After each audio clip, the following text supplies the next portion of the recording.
불쌍한 사람인데 뭐 사연이 있는가 보네. 네. 자, 84페이지 보겠습니다. 84페이지. 네. 거기 보면 개별 수요와 시장 수요가 나와 있는데요. 네. 뭐 크게 뭐 시험에 자주 나오는 부분은 아니지만 한번 볼게요. 자, 이 개별 수요 나와 있죠. 자, 개별 수요는 한 사람 한 사람의 수요를 말해요. 그러니까 소비자 한 사람 한 사람의 수요를 뭐라 부른다? 개별 수요. 그럼 시장 수요는 뭐냐? 그럼 한 사람 한 사람의 수요를 다 합친 게 시장 수요예요. 그래서 개별 수요를 합친 거예요. 근데 합칠 때 거기 수평적 합계, 수평적을 동그라미 합니다. 그래서 개별 수요와 시장 수요에서는 기억해야 될 게 뭐냐면 시장 수요는 개별 수요를 수평으로 합친 거다. 이걸 일단 기억해. 수평으로 합치다 보니까 더 완만해집니다. 옆으로 합치니까 더 완만해져요. 왜 완만해지는지는 제가 1, 2월 때 설명드렸거든요. 몰라도 돼. 그거 안 봐도 돼요. 그냥 시장 수요는 개별 수요를 수평적으로 합친 거기 때문에 시장 수요가 더 완만하다. 이거 기억하면 됩니다. 더 완만하다는 거는 더 탄력적이라는 뜻이에요. 그래서 거기 보시면 수평적이란 말 나오고 시장 수요 곡선은 개별 수요 곡선보다 뭐라고요? 더 완만하다. 시장 수요 곡선은 개별 수요 곡선보다 더 탄력적이다. 요거 기억하시면 되겠습니다. 자, 오른쪽에 보면 계산 문제가 있는데 요거는 다음에 5월 달에 제가 한번 말씀드리고요. 자, 그 다음에 85페이지 보세요. 실질적 수요와 잠재적 수요라고 나와 있죠. 이 실질적 수요가 유효 수요입니다. 우리 아까 유효 수요 공부했잖아요. 유효 수요가 뭐였죠? 구매력을 갖춘 수요. 그걸 우리가 실질적 수요라 그래요. 잠재 수요는 아까 공부했죠. 예비 수요, 잠재적 수요, 즉 구매력이 없는 수요. 자, 거기에 동그라미 1번에 보시면 제가 읽어볼게요. 실질적 수요, 가로 안에 유효 수요라 되어 있죠. 구매력을 수반한 수요이다. 이렇게 되어 있고 그 밑에 줄 하나 치겠습니다. 가수요. 가수요라는 게 있습니까? 자, 가수요는요, 우리가 투기를 한다든지 해서 미리 사두는 걸 얘기해요. 자, 가수요도 구매력이 있어야 뭐 사두든지 말든지 할 거 아닙니까? 그래서 가수요도 구매력을 수반함으로 줄칩니다. 유효 수요에 포함이 돼요. 가수요도 유효 수요에 포함이 된다. 가수요도 유효 수요에 포함이 된다. 이런 거 하나 정도 보시면 되겠습니다. 자, 그 다음에 본원적 수요와 파생적 수요라고 있죠. 자, 본원적 수요. 본원이라는 게 원래 원자가 뭐예요? 근원, 원래 이런 뜻 아닙니까? 그래서 본원적 수요라는 거는 동그라미 1번에 보시면 최종 소비재에 대한 수요예요. 최종적으로 소비자들이 구매하는 것에 대한 수요를 뭐라 부른다? 본원적 수요. 자, 내가 오늘 교탁을 샀어요. 자, 소비자가 이 교탁을 샀어. 최종 소비자가. 우리가 물건이란 어떻게 됩니까? 원자재가 있으면 원자재를 생산자들이 그 원자재를 사죠. 그럼 생산자들이 그 원자재를 가지고 물건을 만들죠. 그러면 물건들이 중간 유통 단계 도매자를 거치고 해서 최종 소비자에게 가잖아요. 맞아요. 그 물건이 최종적으로 도착하는 게 최종 소비자란 말이야. 최종 소비자.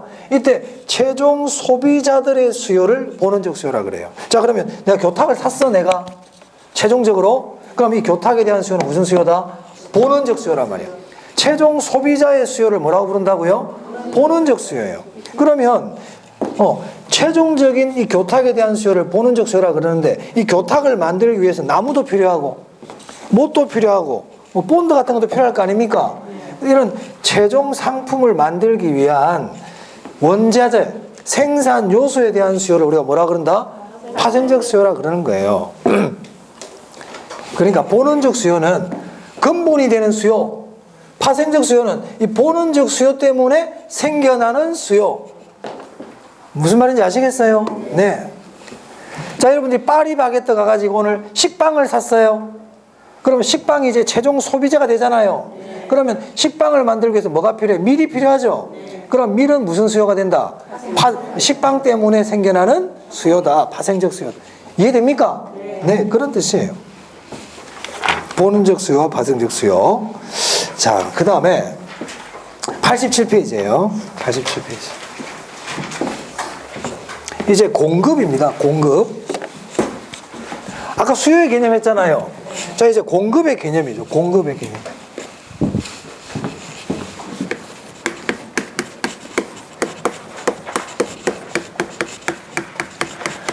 수요의 개념을 잘 해두신 분은 공급의 개념은 그냥 저절로 알게 되는 개념입니다. 자, 공급의 개념 보겠습니다. 공급이란 공급 능력을 갖춘 공급자가 일정 기간 동안에 재화나 용역을 판매, 임대, 그 뒤에 뭐라고 돼 있어요? 하고자 돼 있죠. 여기도 하고자네. 자, 아까 수요의 개념에서 우리 공부했던 거 한번 떠올려 봅시다. 수요의 개념 할 때 수요가 뭐였어요? 구매하려는 욕구라 그랬죠. 구매하고자 하는 욕구라 그랬어요. 구매하고자. 실제로 구입한 게 아니라 그랬습니다. 의도라 그랬어요. 또 유량이라 그랬죠. 일정 기간 동안. 그리고 중요한 게 뭐였어요? 유효 수요라 그랬거든요. 그럼 공급도 똑같은 거예요.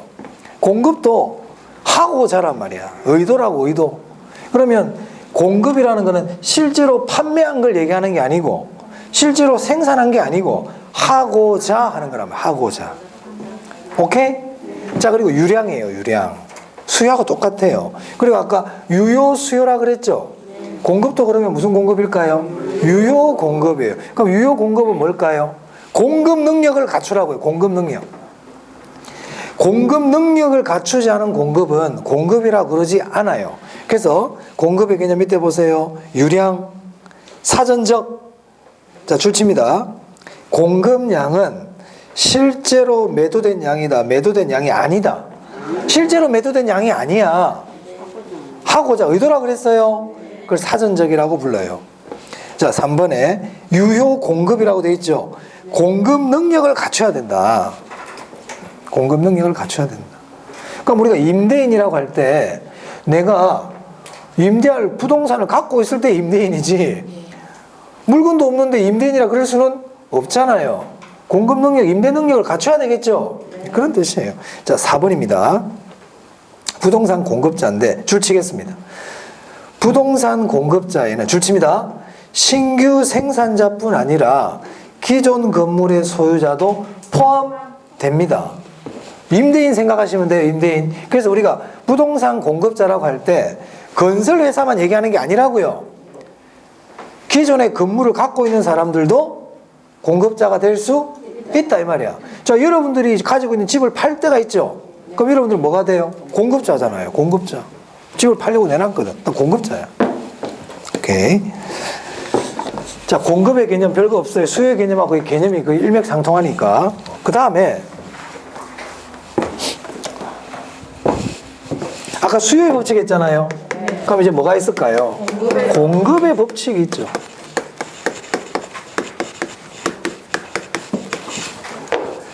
그럼 수요의 법칙을 정확하게 좀 기억하고 계신다면 공급의 법칙도 뜻이 뭘까요? 아까 수요의 법칙이 뭐였냐면 가격과 수요량의 관계였잖아요. 그럼 공급의 법칙은 뭘까요? 그렇죠. 맞습니다.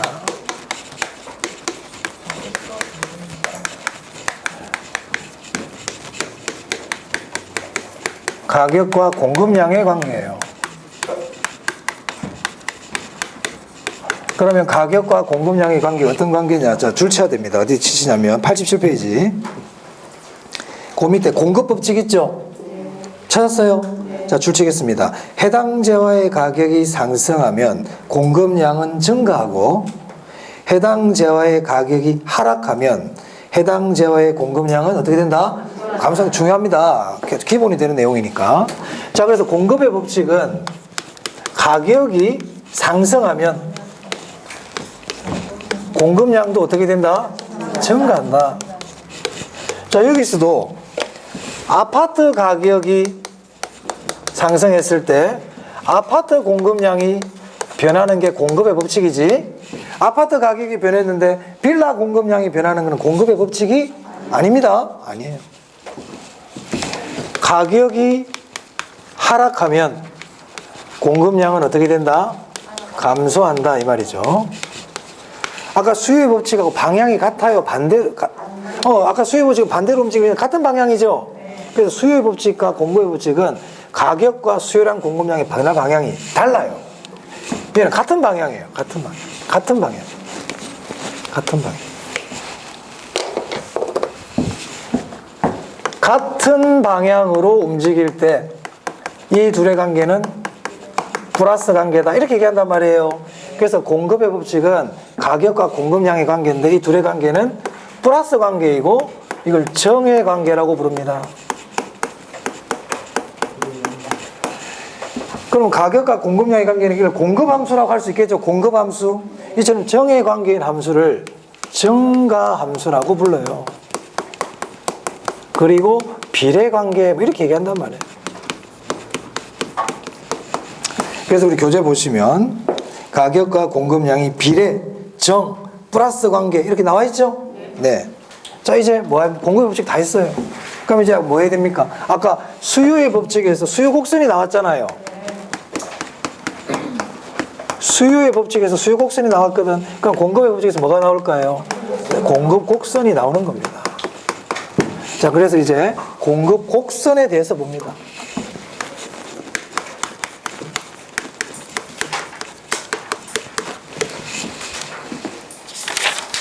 네, 이 88페이지죠. 그럼 여기 동그라미 이번에 보시니까 공급 곡선 나와 있죠? 옆에다가 가격과 공급량의 관계 이렇게 적어주시면 되겠네요. 공급 곡선은 가격과 공급량의 관계를 나타낸 거예요. 곡선으로. 가격과 공급량의 관계. 아까 수요 곡선은 뭐였어요? 가격과 수요량의 관계. 그렇죠. 자꾸 반복을 해야 돼. 반복을. 자, 그럼 이제 그림을 한번 그려볼게요. 가격과 공급량의 관계니까 그래프가 여기는 가격이 되고 여기는 뭐가 된다? 네, 공급량이 되겠죠. 자, 가격이 5,000원이면 공급자가 2개를 만들어 주려고 해요. 실제로 만든 게 아니고 의도라 그랬습니다. 요점이 되겠네요. 자, 가격이 7,000원으로 올랐어요. 자, 가격이 오르면 공급량은 줄어든다, 증가한다. 가격이 상승하면 공급량은 증가한다고 그랬죠. 공급량이 증가해요. 3개로. 그러면 요점이 되겠네요. 자, 가격이 10,000원으로 올랐어요. 자, 가격이 오르면 공급량 또 늘어나죠. 4개로 증가했다. 그럼 요점이 되겠습니다. 그럼 이 점을 쭉 연결했어요. 이렇게. 그럼 요 선은 가격과 공급량의 관계를 연결한 선이죠. 이 선을 우리가 뭐라고 부른다? 공급곡선이라고 부릅니다. 자, 이런 형태를 우상향이라고 불러요. 그래서 공급곡선은 어떤 형태다? 우상향. 그래서 두 변수의 관계가, 가격과 공급량이라는 두 변수의 관계가 플러스, 정, 비례 관계일 때는 그 그림이 어떤 형태를 띈다? 우상향의 형태를 띱니다. 그래서 공급곡선은 우상향이다. 아까 수요곡선은 어떤 형태였어요? 우하향. 수요곡선은 우하향. 공급곡선은 우상향. 우상향. 자, 그래서 공급의 법칙까지 봤습니다. 자, 8번째입니다. 아까 수요량의 변화와 수요의 변화가 있었잖아요. 그럼 이제 공급량의 변화와 공급의 변화가 있겠죠.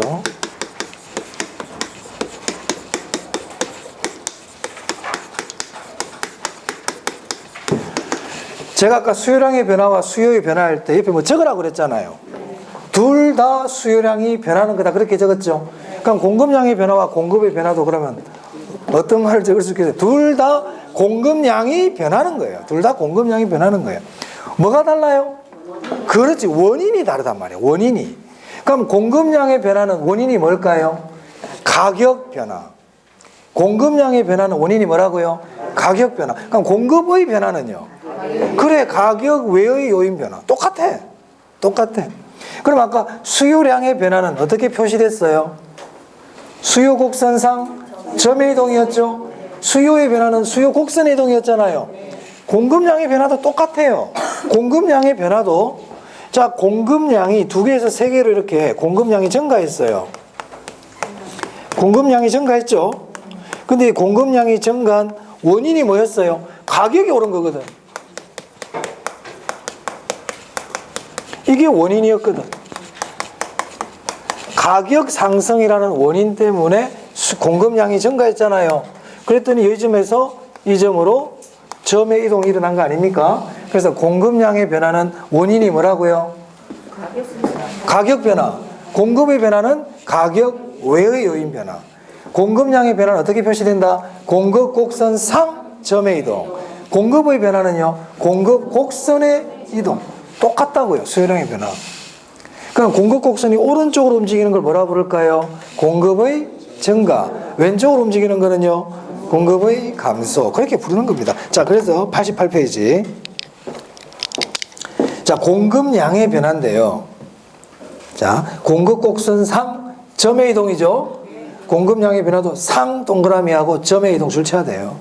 공급량의 변화. 그래서 1번에 해당 재화의 가격이 변할 때 해당 재화의 공급량이 변하는 것을 말한다. 맞습니까? 그래서 2번에 동일 공급 곡선 3 점의 이동으로 나타난다.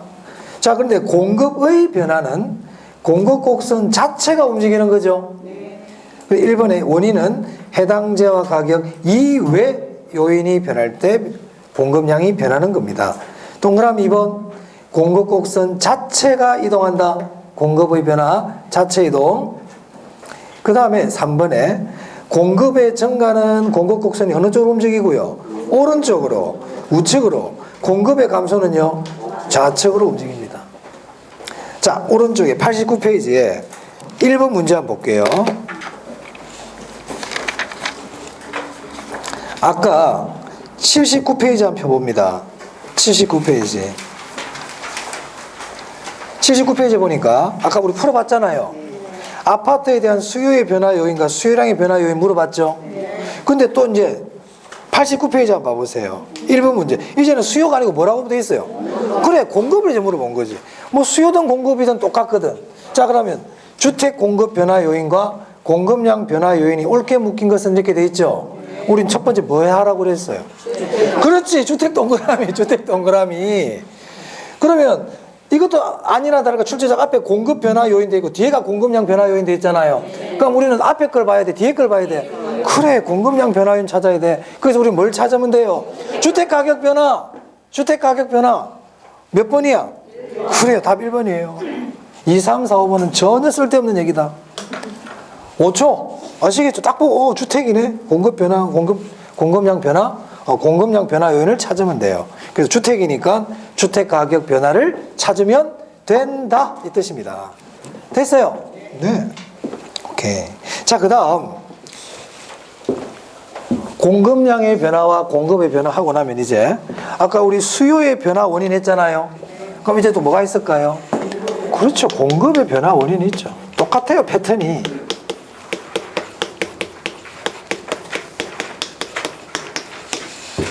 공급의 변화 원인이 있다고.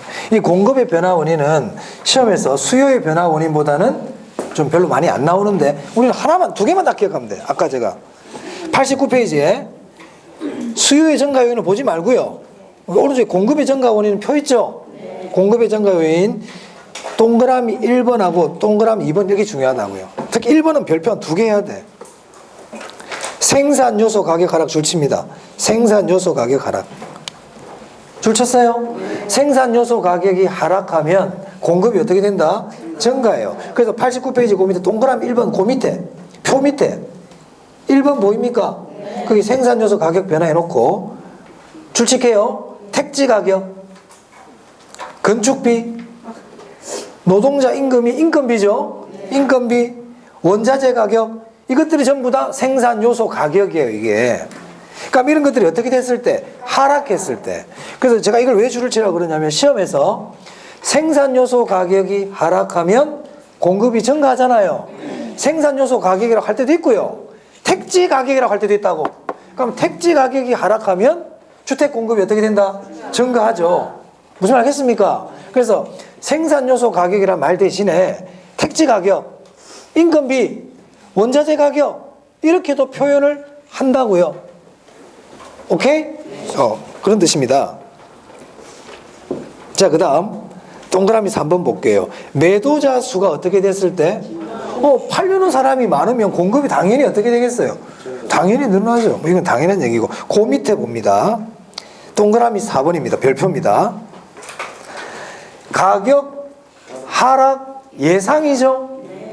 일단 예상이라는 글자가 나오면 다 공급 곡선 자체가 움직이는 거예요. 아까도 수요에서도 가격 무슨 예상 나오면 곡선이 움직이는 그랬죠. 근데 아까 수요의 증가 원인은 가격 상승 예상이었습니까? 가격 하락 예상이었습니까? 가격 상승 예상이었거든요. 수요의 증가는. 왜냐하면 오르기 전에 사자 이렇게 되기 때문에 앞으로 가격이 오를 거라고 예상이 되면 사람들 막 삽니다. 이제 공급은 반대란 말이에요. 자, 공급자 입장에서는 앞으로 가격이 폭락할 것 같대. 가격이 막 더 떨어지려고 그런단 말이야. 그럼 어떻게 해야 돼요? 빨리 팔아야지. 맞아. 그래서 가격 하락이 예상될 때 옆에다 안 되면 이런 말 적어두세요. 더 떨어지기 전에 팔자. 이런 뜻이에요. 더 떨어지기 전에 팔자. 그러니까 가격 하락이 예상되면 사람들이 물건을 막 던지기 시작합니다. 이제 시장에다가 막 내놓는다니까요. 아시겠죠? 그래서 가격이라는 글자가 들어가잖아요. 그럼 항상 수요와 공급은 반대예요. 가격이라는 글자가 들어가면. 자, 아까 수요자 가격은 수요자가 지불할 의사가 있는 최소 가격이었습니까? 최고 가격이었습니까? 최고 가격이었죠. 자, 가격이란 글자가 들어갔잖아요. 그래서 수요는 최고 가격이야. 근데 공급 가격은 아까 뭐라고 그랬어요? 그렇지. 가격이란 글자가 들어가면 수요와 공급은 다 반대예요. 그럴 수밖에 없어요. 우리가 수요와 공급이라는 거는 가격이라는 중간 매개체를 두고 수요자와 공급자가 반응을 보이는 거거든요. 그러니까 사는 사람과 파는 사람 입장이 반대 입장 아닙니까? 그러니까 가격에 대해서는 반대의 반응을 보이는 거예요. 그래서 수요는 가격 상승 예상일 때 수요가 증가한다면 공급의 증가 원인은 가격 하락 예상이 된다 이 말이에요. 알겠습니까? 그렇습니다. 가격을 가지고는. 나머지 뭐 금리 인하, 공적 규제 완화, 세금 인하는 우리가 잘 안 틀려요. 자, 거기 금리 인하 정도만 하나 체크해 두세요. 자, 금리가 인하되면 수요 증가합니까? 네. 수요 증가하죠? 네. 그러니까 금리가 인하되면 수요도 증가하고 공급도 증가해요. 왜냐하면 건설회사들도 대출을 받거든요. 그러니까 금리가 인하되면 건설회사 입장에서는 비용이 싸진 거란 말이에요.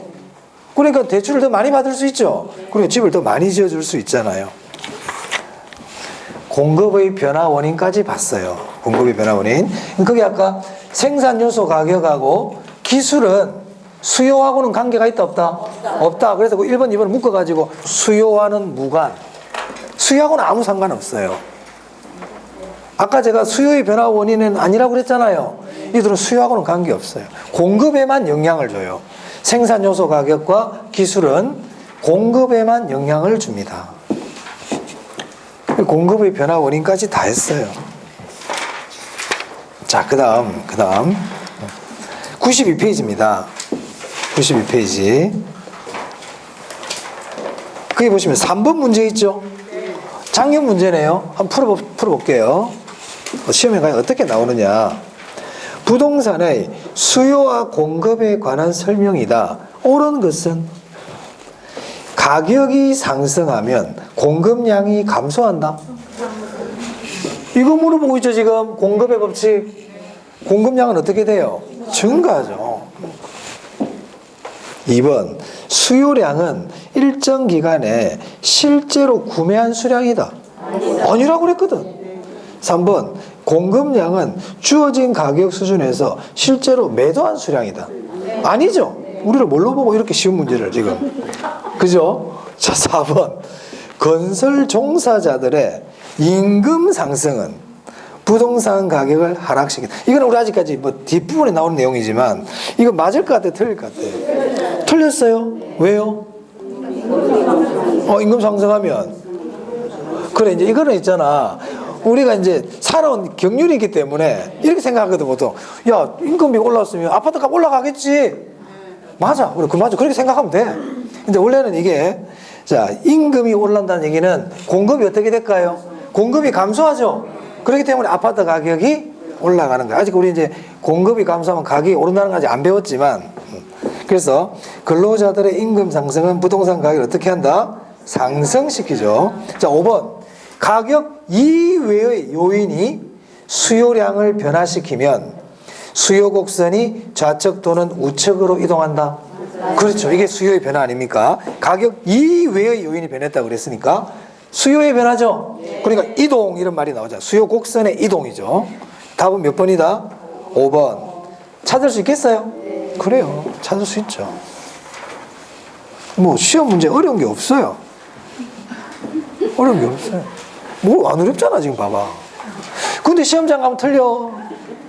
시험장 가면 긴장을 해서 그래. 그 똑같은 문제인데 시험장에서 보는 문제 왠지 더 어렵게 보이는 거야. 더 어렵게 보여 이게. 겁을 내고 있기 때문에. 별거 없다니까. 별거 없어. 그러니까 자꾸 보면 돼요. 자꾸 익숙해지면 돼요. 자, 그 다음 92페이지 보니까 개별 공급과 시장 공급 있잖아요. 우리 아까 개별 수요, 시장 수요 있었잖아요. 똑같습니다. 아까 개별 수요, 시장 수요에서는 시장 수요는 개별 수요를 수평으로 합친다. 그리고 시장 수요는 개별 수요보다 완만하다, 더 탄력적이다 그랬잖아. 그대로예요, 그대로. 우리 시장 공급 보세요. 시장 전체의 공급을 말하는 것으로 개별 공급의 무슨 합계다? 수평적 합계다. 그리고 일반적으로 시장 공급 곡선은 개별 공급 곡선보다 완만하다, 더 탄력적인데 똑같습니다. 자, 이제 그 밑에 토지의 공급 있죠? 네, 그건 별표입니다. 토지의 공급. 자, 토지의 공급에 보니까 물리적 공급과 경제적 공급이 있네요. 네, 그 부분 공부해야 돼요.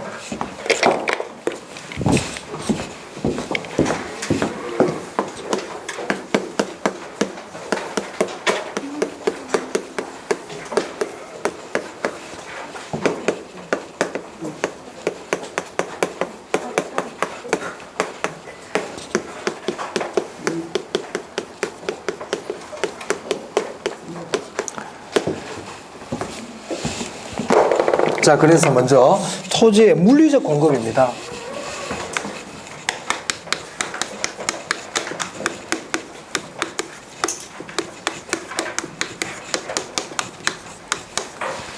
자, 토지의 물리적 공급이 나오면 여러분 항상 먼저 불가능 이게 딱 나와야 돼요. 토지의 물리적 공급은 가능하다, 불가능하다? 불가능하다, 불가능하다. 토지의 물리적 공급은 불가능하다. 이걸 우리가 뭐라고 불렀죠? 부정성이라고 불렀죠? 그래서 토지의 물리적 공급 딱 나오면 불가능, 부정성 이거는 자동으로 딱 나와야 돼요. 불가능하다. 그럼 토지의 물리적 공급이 불가능하다는 얘기는 토지의 공급량이 증가가 안 된다는 얘기죠. 네, 그런 뜻입니다.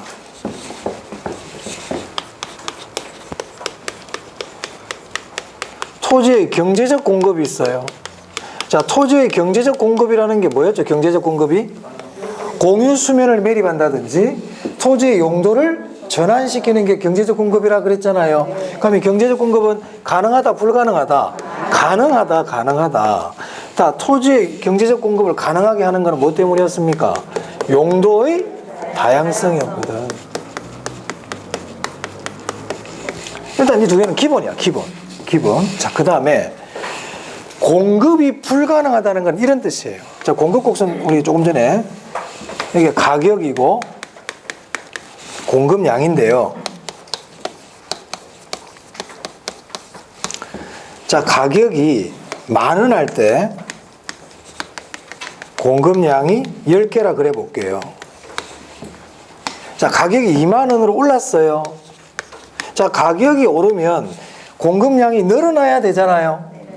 공급량이 늘어나야 되지 않습니까? 근데 공급이 불가능하다는 얘기는 공급량이 늘어나는 겁니까? 못 늘어나는 겁니까? 못 늘어나거든요. 그러니까 가격이 올라도 만들어줄 수가 없는 거야. 만들어주고 싶지만 못 만들어. 그럼 요점이 되죠. 자, 가격이 3만 원이 돼도 공급량은 변한다, 안 변한다? 안 변해. 그럼 이 점들을 연결한 게 공급 곡선이잖아요. 그럼 이게 수직이죠. 자, 수직이라는 얘기는 결국 공급이 가능하다는 겁니까? 불가능하다는 겁니까? 그렇습니다.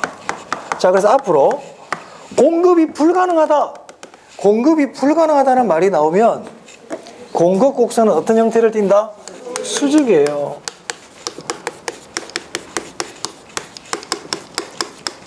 그래서 토지의 물리적 공급 곡선은 어떤 형태다? 수직입니다. 수직. 물리적 공급 곡선은 어떤 형태다? 수직. 자, 근데 이제 공급이 가능하다는 건 어떻게 되느냐? 공급이 가능하다는 거는,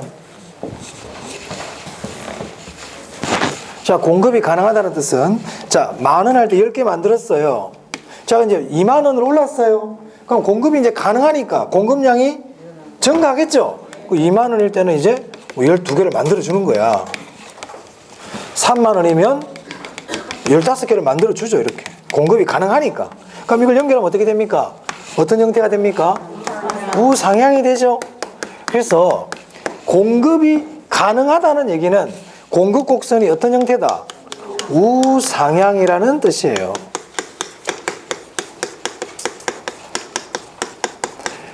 그래서 토지의 경제적 공급 곡선은 어떤 형태를 띈다? 우상향입니다. 자, 그러면요. 토지의 경제적 공급 곡선이 우상향인 이유는 무엇 때문입니까? 용도의 다양성 때문이란 말이에요. 그래서 우리가 전에 인문적 특성할 때 용도의 다양성 공부할 때 토지의 경제적 공급 곡선을 우상향이 되게 한다 이렇게 했거든요. 맞아요? 자, 그 다음 토지는 물리적으로 공급이 불가능하니까 토지의 물리적 공급 곡선이 어떤 형태를 띈다? 수직이잖아요. 그럼 토지의 물리적 공급 곡선이 수직인 이유는 무엇 때문입니까? 부정성 때문이다 이런 뜻이에요. 그래서 이거 기억하면 돼. 자, 정리합니다. 토지는 물리적 공급이 가능하다 불가능하다? 무엇 때문에? 부정성 때문에. 그래서 이런 부정성 때문에 토지의 물리적 공급 곡선은 어떤 형태다? 수직이다. 토지의 경제적 공급은 가능하다. 무엇 때문에? 그렇지, 이런 용도의 다양성 때문에 토지는 경제적 공급이 가능하고 토지의 경제적 공급 곡선은 어떤 형태를 띈다? 그렇습니다. 자, 그래서 93페이지 보시면 그 그림에 표가 하나 있죠? 토지의 물리적 공급 곡선, 부정성, 불가능, 수직 이렇게 되겠네요. 맞아요? 토지의 경제적 공급 곡선, 용도의 다양성과 관계 있고 가능하고 우상향, 예전에 우하향으로 나온 적이 있어요. 우상향. 토지의 경제적 공급 곡선은 우상향. 자, 그럼 봅니다. 자, 여기 아까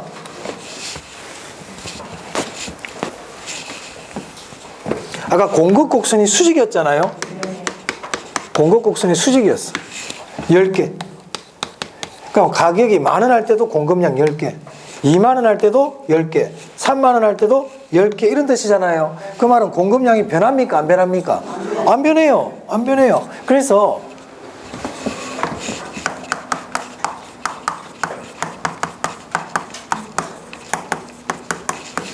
공급량이 불변이라는 뜻이야. 그래서 이 수직이라는 얘기는 다르게 표현하면 공급량 불변이다 이렇게 얘기할 수 있는 겁니다. 그러니까 공급량 불변 나오면 공급 곡선은 어떤 형태다? 수직이에요. 공급량 불변 나오면 공급 곡선은 수직이라는 뜻입니다. 공급량 불변 수직, 공급량 불변 수직, 공급량 불변 수직. 이건 내가 탄력성 할 때 또 얘기할 거예요. 공급량 불변 수직이에요. 오케이. 이게 다 같은 말이야. 같은 말. 공급이 불가능하다도 수직, 공급량 불변도 수직 그런 뜻입니다. 그래서 우리 교재에 보면 거기 불변이라는 글자가 있는 거예요. 이걸 탄력성으로 표시할 때는 이제 완전 비탄력 이렇게 얘기하는 거죠. 탄력성 공부는 안 했지만 네. 고민의 당구장 표시는 한번 참고로 보시고 그 다음에 이제 양가로서 한 번에 단기 공급, 장기 공급 나오죠. 이것도 중요하고요. 그래서 제가 토지 공급은 물리적 공급, 경제적 공급, 단기 공급, 장기 공급 이렇게 다 알아놔야 돼요. 그게 이제 단기 공급, 장기 공급도 별표합니다.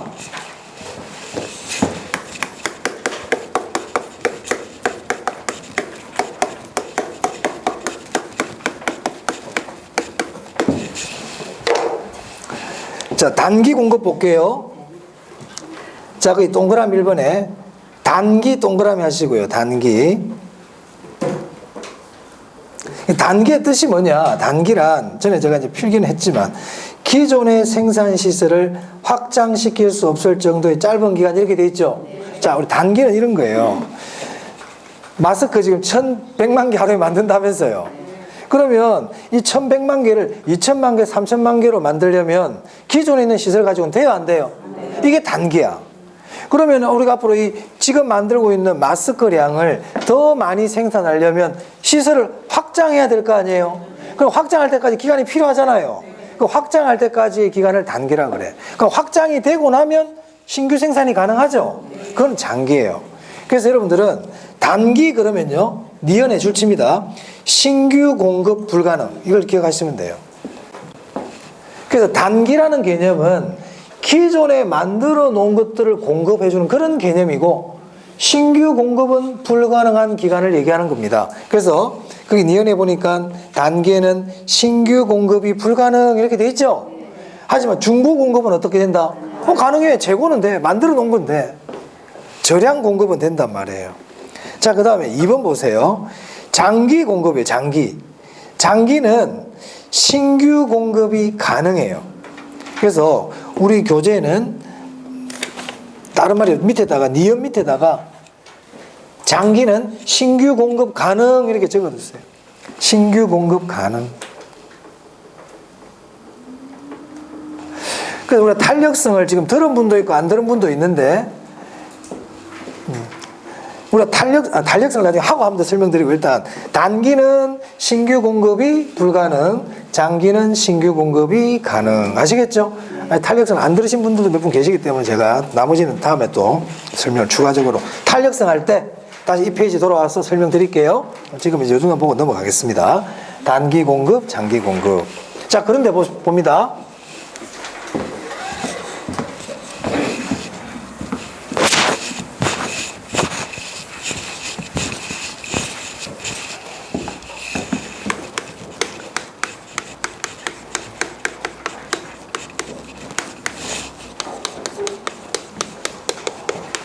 자, 그럼 단기에는 신규 공급이 가능하다, 불가능하다? 불가능해요.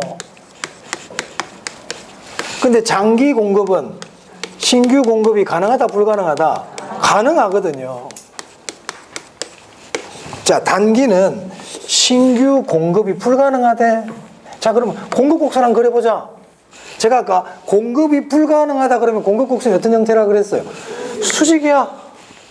맞아요? 그래서 제가 공급 불가능 그러면 공급 곡선 수직이라니까.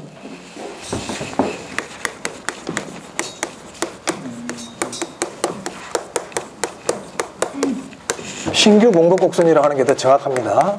신규 공급 곡선이 수직이에요. 자, 그런데 장기 공급은 신규 공급이 어떻게 된다고 그랬어요? 가능하죠? 자, 공급이 가능할 때는 어떤 형태라고 그랬어요? 우상향. 자, 그래서 시험은 이게 나옵니다. 어떤 말이 나오느냐? 자, 단기 공급 곡선하고 장기 공급 곡선이 있는데 어떤 게 더 완만해요? 그게 시험에 나온다고요. 여기 잘 나와요. 단기 공급 곡선보다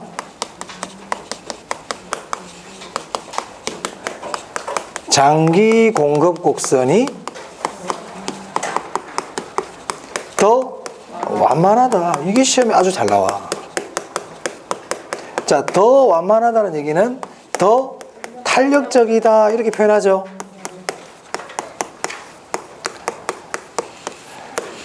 그래서 이런 말들도 나는 모르겠다. 기억도 못하고 이거 할 것도 많은데 어떻게 다 알아요? 그러신 분은요,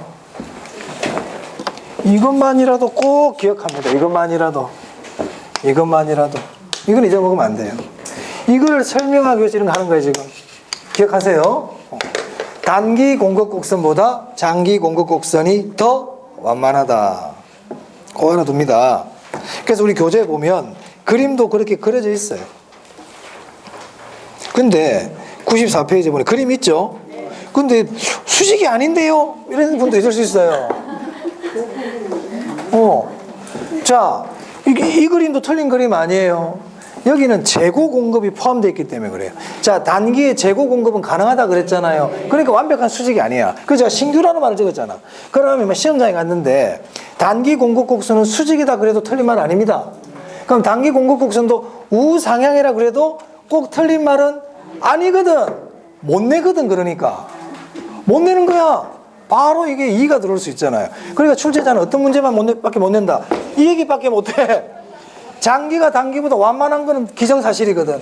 아시겠어요? 그렇습니다. 그래서 저 이거는 하기 싫으면 하지 마라 그러잖아. 이거는 꼭 기억하라고요.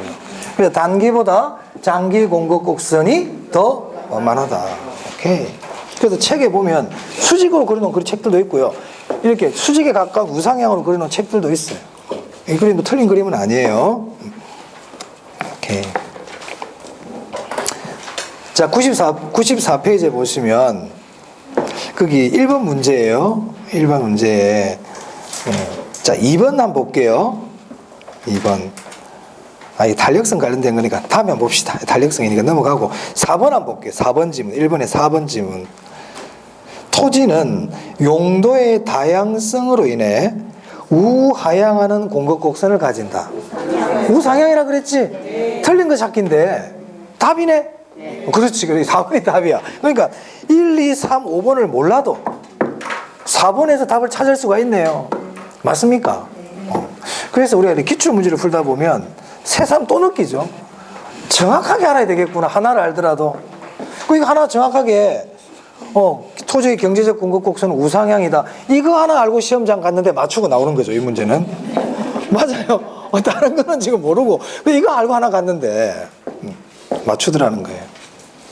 시사하는 바가 큽니다. 그래서 정확하게 아는 게 중요하다. 중요한 부분은. 자, 그 다음 이제 95페이지인데요. 이제 수요와 공급 다 했어요. 수요 공급 다 했어요. 자, 이제 95페이지부터는 수요와 공급의 균형이거든요. 균형 부분은 조금 쉬었다 하겠습니다. 좀 쉬겠습니다.